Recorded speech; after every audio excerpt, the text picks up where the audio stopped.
देखो दोस्तों, वैसे तो पिछले कुछ सालों से जी स्टूडियोज की तरफ से जितनी भी फिल्में आ रही हैं, उन सभी फिल्म के एंड क्रेडिट में मेरा नाम आता है। लेकिन फिर भी मैं ज्यादातर फिल्मों में अपने नाम को देखकर उतना ज्यादा खुश नहीं होता हूँ जितना कि मैं गदर 2, ट्वेल्थ फेल और वेदा जैसी फिल्म के एंड क्रेडिट में अपना नाम देखकर होता हूँ। और इसके पीछे का कारण यह है, इस तरीके की फिल्में न केवल हमें एंटरटेन करती हैं बल्कि बहुत कुछ सिखाती हैं, जो कि अगर सही तरीके से देखा जाए तो सिनेमा का असली मीनिंग है। क्योंकि मेरे हिसाब से सिनेमा को न केवल पैसे कमाने की मशीन के तौर पर इस्तेमाल करना चाहिए, बल्कि यह भी ध्यान रखना चाहिए कि इससे हमारे समाज को क्या संदेश पहुंच रहा है। लेकिन आजकल तो ऐसे मैसेज देने वाली फिल्मों का चलन खत्म हो गया है लगभग। अब उसके पीछे कारण मेकर्स हैं या फिर ऑडियंस, ये तो मैं नहीं बता सकता, क्योंकि कई बार मेकर्स इस तरीके की फिल्मों को लेकर आते हैं लेकिन ऑडियंस ऐसी फिल्मों को देखने के लिए थिएटर में जाती ही नहीं, जिससे कि वो फिल्म फ्लॉप साबित हो जाती है और मेकर्स फिर ऐसी फिल्में बनाने के बारे में दोबारा नहीं सोचते। लेकिन कई बार गलती मेकर्स की भी होती है कि वो ऐसी फिल्मों को ऐसे बना देते हैं जिसमें ना तो कहानी का कोई सिर पैर होता है और ना ही उससे ऑडियंस को कुछ सीखने को मिलता है। तो फिर ऑडियंस अपने दिमाग में ऐसी फिल्मों की इमेज बना लेती है कि अब ऐसी फिल्मों को देखने के लिए थिएटर में हमको नहीं जाना है। आप क्या सोचते हैं इस बारे में? अपने विचार कमेंट में जरूर लिखिएगा। देखो भाई, नो डाउट मैं स्त्री का कंपैरिजन वेदा मूवी से तो नहीं करूंगा, क्योंकि दोनों ही फिल्में बिल्कुल ही अलग जॉनरा की हैं और दोनों का मकसद भी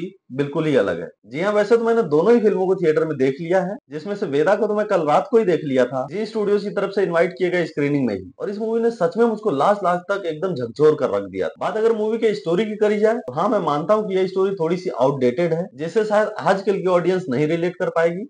आजकल इस तरीके की चीजें हमारे समाज में थोड़ी कम है, लेकिन फिर भी जिस जगह की ये स्टोरी दिखाई गई है, राजस्थान के बाड़मेर जिला की, उन जगहों पर आज भी ये सारी चीजें देखने को मिलती हैं। और ये चीज मैं इतने कॉन्फिडेंस से इसलिए बता रहा हूँ क्योंकि मैं जब दिल्ली में प्रिपरेशन कर रहा था तो उन दिनों मेरे राजस्थान के कुछ दोस्त थे जो इन सभी बातों पर चर्चा किया करते थे। इस मूवी में हम सभी को एक अपर कास्ट और लोअर कास्ट पर बेस्ड स्टोरी दिखाई जाती है, जिसमें हम सभी को देखने को मिलता है कि कैसे राजस्थान में आज भी उच्च वर्ग के कुछ बदमाश लोग अपने से छोटे जाति के लोगों पर अपना रौब झाड़ते हैं और उन पर हैवानियत करके खुद को भगवान समझते हैं। देखो, ये चीज तो हम सभी को ट्रेलर देख करके ही समझ में आ गया था कि स्टोरी क्या होने वाली है, लेकिन जिस तरीके से स्टोरी को निखिल आडवाणी साहब ने प्रेजेंट किया है वो वाकई काबिले तारीफ है। और उन्होंने जिस तरीके से इसमें महाभारत का इस्तेमाल किया है अपनी स्टोरी को नरेट करने के लिए, वो 100% जस्टिफाई करता है। स्पेशली लास्ट में जब अपने जॉन अब्राहम साहब अभिषेक बनर्जी साहब से कहते हैं कि लगता है तूने महाभारत को सही से नहीं पढ़ा, कि जीत हमेशा सत्य की होती है और मैं तो केवल सारथी हूँ, युद्ध लड़ने वाली तो वो है। लिटरली वो वाला सीन देखकर आपको गूजबम्स आ जाएगा।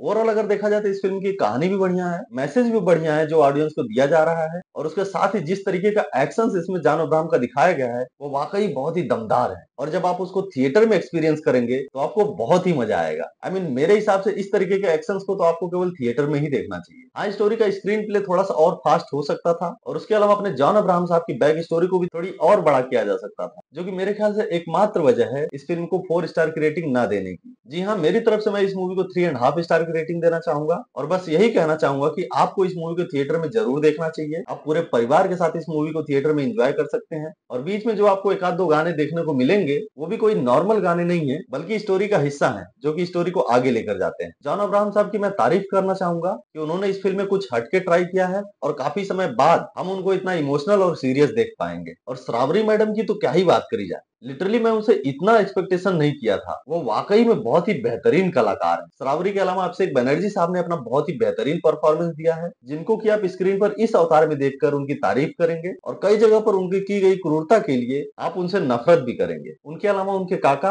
अपने किल मूवी वाले ताऊ आशीष विद्यार्थी साहब ने भी काफी बेहतरीन काम किया है और उनको तो हम सभी बचपन से ही विलेन के तौर पे देखते और नफरत करते आ रहे हैं। फिल्म के बाकी के सारे सपोर्टिंग एक्टर्स ने भी अच्छा काम किया है। देखो, टू बी ऑनेस्टली बताऊं तो इस फिल्म का बज स्त्री 2 के सामने बहुत ही कम है, लेकिन फिर भी मैं आपसे बस इतना कहना चाहूंगा कि आपको ये फिल्म देखने जरूर जाना चाहिए। और ये बात मैं इसलिए नहीं कह रहा हूँ कि यह जी की फिल्म है या फिर इसमें मेरा कुछ योगदान है, बल्कि इसलिए कह रहा हूँ कि यह वाकई में अच्छी फिल्म है जो एटलीस्ट आपको एक बार तो जरूर देखना चाहिए। और किसी के लिए नहीं तो कम से कम अपने जॉन अब्राहम साहब के एक्शन और उनके इस डिफरेंट एक्टिंग के लिए। बाकी क्या आपने इस मूवी को देख लिया है? अगर देख लिया है तो आपको ये मूवी कैसी लगी अपने विचार कमेंट में जरूर बताइएगा, या फिर इस मूवी को देखने के लिए प्लान कर रहे हैं वो भी कमेंट में लिखना ना भूलिएगा। और इस चैनल को सब्सक्राइब करके नोटिफिकेशन बेल को भी दबा दीजिएगा, जिससे कि आपकी और मेरी मुलाकात हर रोज होती रहे। तो चलिए, अभी के लिए बस इतना ही। मिलते हैं फिर किसी नेक्स्ट फिल्म अपडेट के साथ। तब तक के लिए आप लोग मुझको इजाजत दीजिए।